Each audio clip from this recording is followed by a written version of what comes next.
Srila Prabhupada.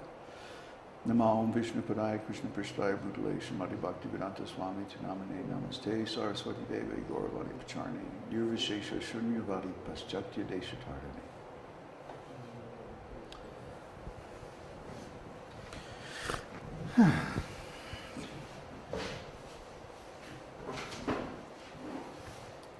Can you put the words to Vandeham?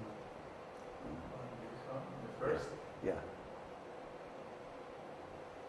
Yeah.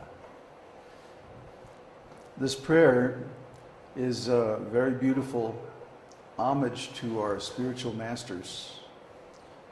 And Vandeham means I worship. Vandeham. From the center, a little more. It means, I offer my respectful obeisances unto the lotus feet of my spiritual master and of all other preceptors on the path of devotional service. I offer my respectful obeisances unto all the Vaishnavas and unto the 6 Goswamis, including Srila Rupa Goswami, Srila Sanatana Goswami, Raghunath Das Goswami, Jiva Goswami, and their associates. I offer my respectful obeisances unto Advaita Acharya Prabhu, Sri Nityananda Prabhu, Sri Chaitanya Mahaprabhu, and all his devotees headed by Srivas Thakur. I then offer my respectful obeisances unto the lotus feet of Lord Krishna, Srimati Radharani, and all the gopis headed by Lalita and Vishaka, our eternal friends.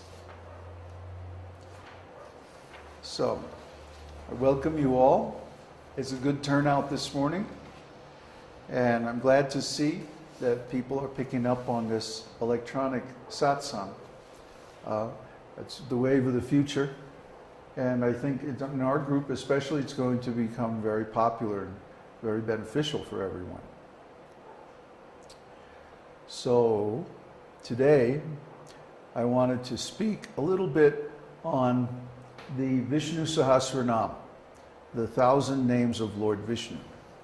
You know, we're covering this on our podcast, 2 or 3 verses every week. So I like to speak on those on the Sunday satsang so that we can all get a good idea of the meaning of these profound verses and how we can apply this understanding in our lives. So this week, the texts were 7 and 8. So text 7 from the Prologue of Śrī Viṣṇusahasranāma. Brahmanyam sarvadharmagyam lokanam kirtivardhanam lokanatham mahadbhutam sarvabhuta bhavodbhavam. Lord Vishnu is the protector and well-wisher of the Brahmanas, aware of all principles of religion, the Lord who expands the glory of his devotees, the supreme monarch of all planetary systems, the embodiment of all opulence, and the original father of Brahma, Shiva, and all living entities.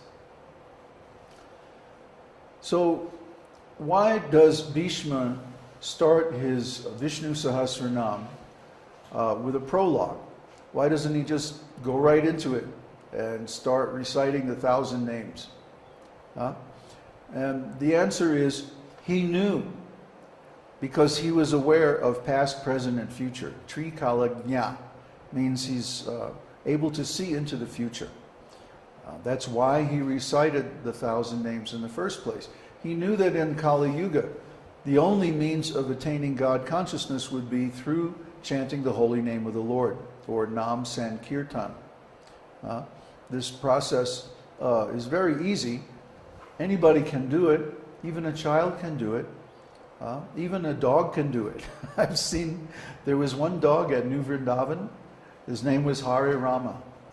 Because if you gave him a treat and then you petted him in a certain way, he would like put his head between his legs and go, Hare Rama. I'm not kidding. Even a dog can chant the holy name. Even an animal, what to speak of a human being. So if we don't avail ourselves of this wonderful opportunity that we're really missing the whole point in human life. It's not enough to have philosophical knowledge or even detachment from the senses, or practice yogic meditation or any of the rituals given in the Vedas for spiritual advancement, auspiciousness and so on.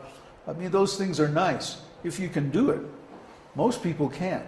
They don't have the facility, they don't have the knowledge, they don't have the wealth required for Vedic sacrifices, which require a lot of paraphernalia made of gold and so on. They don't have the access to a qualified brahmana who can chant the mantras correctly and so on to get the proper result.